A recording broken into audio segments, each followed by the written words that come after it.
Hello बच्चा लोग, चलिए एक और इंटरेस्टिंग क्वेश्चन करते हैं। JEE advance thermodynamics multi correct 2018 का क्वेश्चन है ये।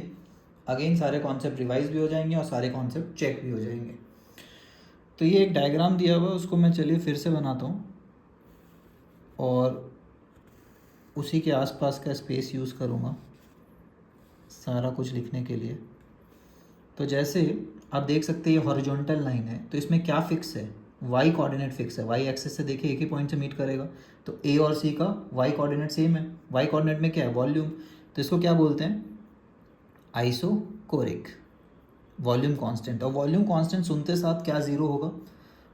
वॉल्यूम अगर चेंज नहीं होता है तो हमारे थर्मोडायनेमिक्स में क्या ज़ीरो होता है? फर्स्ट लॉ में वर्क डन, क्योंकि work done is dependent on change in volume. तो यहाँ पे अपना वर्क डन क्या आएगा? Work done equal to zero. तो अपना इक्वेशन क्या बन गया? वर्क डन ज़ीरो होते साथ delta U equal to Q. Clear है ना? ये सब बातें पता होना चाहिए। वैसे ही ये जो वर्टिकल लाइन है उसमें टेम्परेचर फिक्स होगा, है ना, क्योंकि एक्स कोऑर्डिनेट सेम है। तो ए बी क्या है? आइसोथर्मल, है ना। इसको लिख लेते हैं आइसोथर्मल। आइसोथर्मल। और इसमें क्या फिक्स रहता है? टेम्परेचर। आइडियल गैस दिया हुआ है क्या? A cyclic process for an ideal gas. और आइडियल गैस मतलब क्या होता है? डेल्टा यू वाला फॉर्मूला वैलिड है अपना, N C V delta T. और डेल्टा एच वाला भी वैलिड है, वो होता है N C P delta T. ठीक है। और अपने को पता है delta H equal to Q P हो जाता है अगर कोई कांस्टेंट प्रेशर वाला यहाँ पे प्रोसेस है तो आइसोथर्मल में क्या ज़ीरो होगा? डेल्टा यू ज़ीरो हो जाएगा। ठीक है। डेल्टा एच भी ज़ीरो हो जाएगा। ज़रूरत है तो लिखेंगे, नहीं लिखना है तो नहीं लिखेंगे। Delta U equal to zero, delta H भी ज़ीरो। तो यहाँ पे हो गया अपना क्या expression? Q equal to W. और एक और बात, यहाँ पे रिवर्सिबल दिया हुआ है। अब रिवर्सिबल में प्रेशर अगर कांस्टेंट नहीं होता है तो अपना फॉर्मूला बड़ा ट्रिकी सा होता है। प्रेशर कांस्टेंट है क्या? नहीं, P1 और P2 है। तो Ln वाला फॉर्मूला लिखते थे माइनस nRT Ln V2/V1। ठीक है। ये वर्क डन हुआ AB के केस में।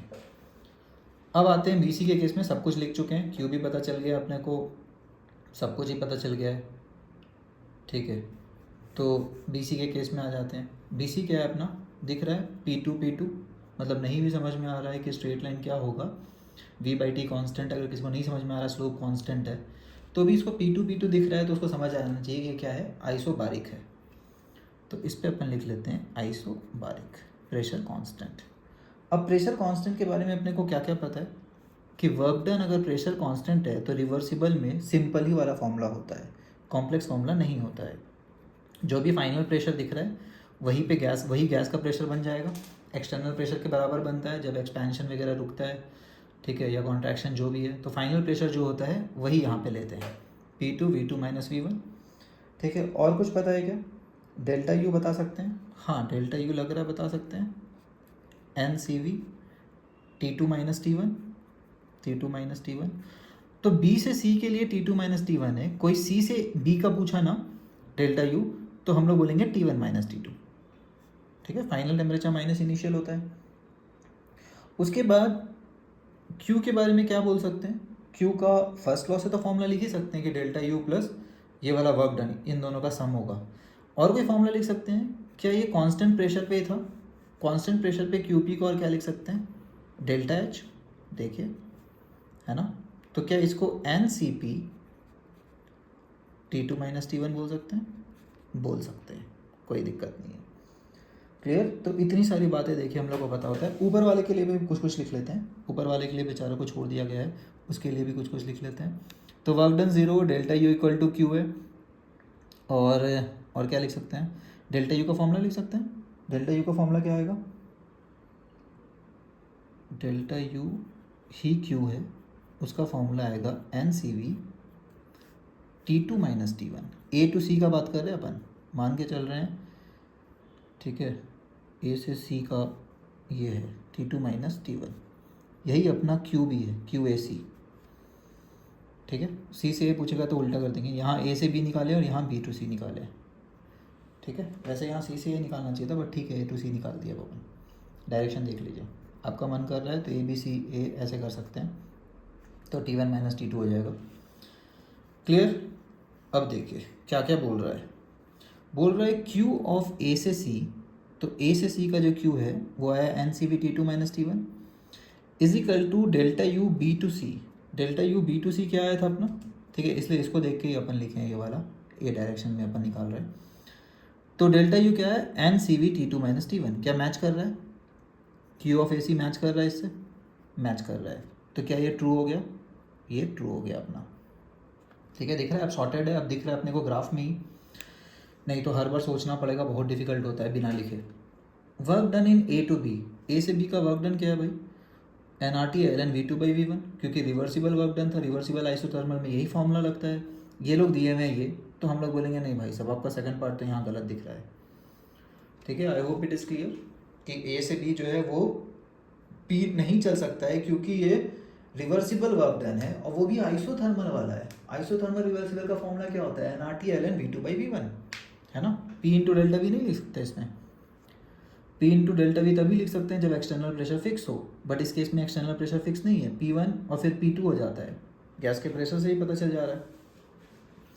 ठीक है, तो नेक्स्ट WBC, बी से सी का वर्क डन क्या है, P2 इंटू वी टू में, यहाँ पे क्यों लग गया ये वाला फॉर्मूला, क्योंकि प्रेशर कांस्टेंट है, और constant pressure into reversible work जो है, आइसोबारिक रिवर्सिबल लिखना है तो लिख सकते हैं, उसका वर्क डन क्या होगा, उसमें अगर प्रेशर कांस्टेंट है तो वही जो इरिवर्सिबल में होता था, P external into V two minus V one, तो प्रेशर तो P2 ही है गैस का, तो P2 into V two minus V one, तो ये सही है।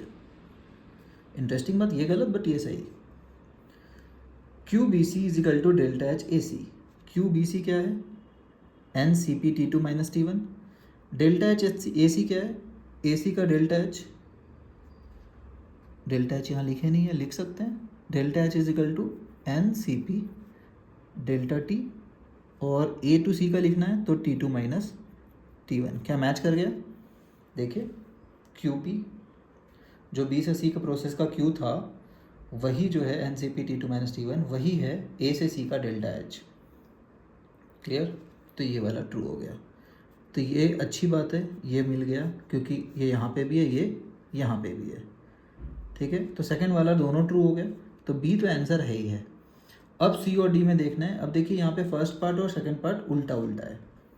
ठीक है, अब ये इंटरेस्टिंग है, डेल्टा एच सी ए, सी से ए का डेल्टा एच बोला है, यहाँ तो T2 माइनस T1 था, है ना, वो ए से सी था, सी से ए लिखेंगे तो क्या लिखना पड़ेगा, N C P T1 minus T2, और T1 और T2 में कौन बड़ा है, T2 बड़ा है, तो T1 माइनस T2 नेगेटिव होगा, तो ये आंसर आ रहा है अपना नेगेटिव में।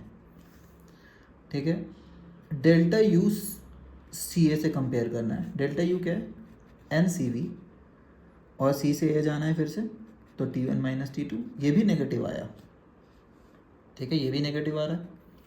अब इंटरेस्टिंग बात ये है कि CP और CV में क्या रिलेशन होता है, CP minus CV equal to R, तो कौन बड़ा हुआ, CP में CV घटाते हैं तो R आता है, तो CP is greater than CV। ठीक है, मोनोएटॉमिक, डायटॉमिक, ट्राइएटॉमिक, कोई गैस लीजिए, सब में यही होता है।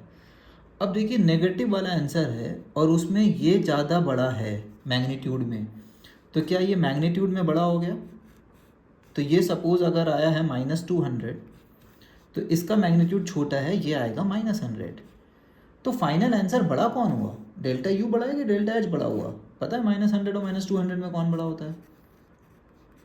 अपना निष्कर्ष ये होगा, ये होगा कंक्लूजन। अदरवाइज हमारा जनरल कंक्लूजन क्या होता है, डेल्टा एच बड़ा होगा डेल्टा यू से, अगर पॉजिटिव होता तो, क्यों, क्योंकि CP CV से हमेशा बड़ा होता है, तो सेम प्रोसेस के लिए सेम टेम्परेचर चेंज के लिए डेल्टा एच बड़ा आता था क्योंकि CP CV से बड़ा होता है। बट अगर आंसर नेगेटिव में आ रहा है, टेम्परेचर चेंज नेगेटिव है, तो भाई खेल हो गया है, डेल्टा यू इस बार बड़ा हो जाएगा डेल्टा एच से।